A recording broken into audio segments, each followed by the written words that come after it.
కౌగిలే కాపురం కాదులే పిచ్చి తల్లి, మల్లెలా మంచమే మందిరం కాదు చెల్లి, తేనెతో దాహము తీర్చదే నాడు పెళ్ళి, త్యాగమే ఊపిరై ఆడదయ్యేను తల్లి,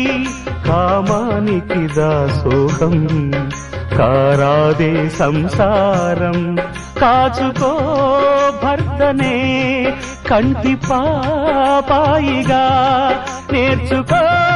ప్రేమనే సంటి పాపాయిగా, మన్నించేది మనసిచ్చేది మగడే సోదరి, సంసారం ఒక చదరంగం అనుబంధం